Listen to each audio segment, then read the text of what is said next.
चलो होल्ड करो, थोड़ा सा होल्ड करो 5 मिनट के लिए। दोबारा से रिवाइज करेंगे। रिवाइज मतलब कि क्वेश्चन को समझेंगे जिसको कुछ समझ में नहीं आ रहा, ठीक है? नहीं, टाइम लेट से शुरू हुआ है एग्जाम, अभी और अभी और जाएगा। पहला परिभाषा लिखना है, भाषा, लिपि, व्याकरण, संज्ञा, सर्वनाम, उसके जो पेज मिला है उसमें, ठीक है? क्योंकि इसमें इतना लाइन नहीं है कि आप लिख पाएंगे, गंदा हो जाएगा, ठीक है?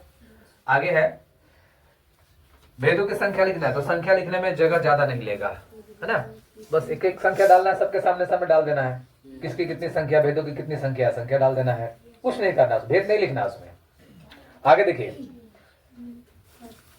आगे है कि निम्नलिखित कारक के भेद के चिन्ह लिखे। जो जो भेद दिया है उसका चिन्ह क्या क्या होता है, कर्ता का क्या होता है, अधिकरण का क्या होता है, संबोधन का चिन्ह क्या होता है, चिन्ह लिखना है बस सामने, एक एक दो दो चिन्ह होते हैं उसके। सर्वनाम के सभी भेद को बताया है, सर्वनाम के भेदों को अच्छी तरह से बताया गया है, समझाया गया है ना, जिसको आपको लिख लेना है। क्या लिखना है, तो इसी के सामने, ये तो सामने सामने आ जाएगा, है ना?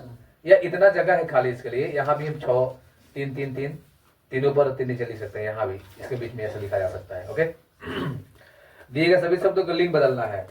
लिंग मतलब कि स्त्रीलिंग है तो पुल्लिंग करना है, पुल्लिंग है तो स्त्रीलिंग कर देना है, उसका कौन सा स्त्रीलिंग शब्द आएगा, पुल्लिंग कौन सा शब्द आएगा, समझ गए? अगर स्त्रीलिंग होगा तो पुल्लिंग करना है, पुल्लिंग होगा तो स्त्रीलिंग कर देना है।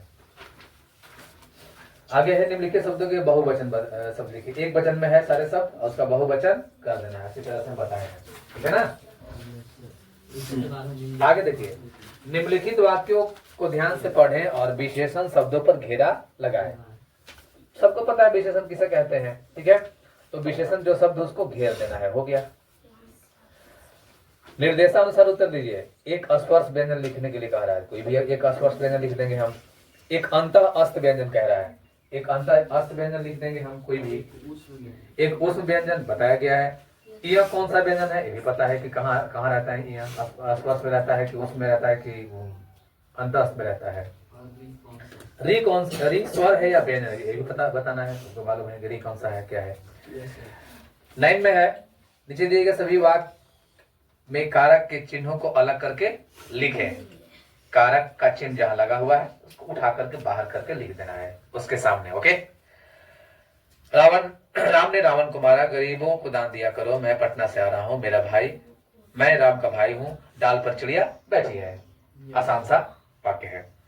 दिए गए सभी शब्द संज्ञा शब्दों के भेद दिखा। अब घी कौन सी संज्ञा है, लोहा कौन सी संज्ञा है, वाराणसी कौन सी संज्ञा है, और सैनिक कौन सी संज्ञा है, गाय कौन सी संज्ञा। संज्ञा का नाम लिखना है, व्यक्तिवाचक है कि जातिवाचक है कि समूहवाचक है, लिखना है।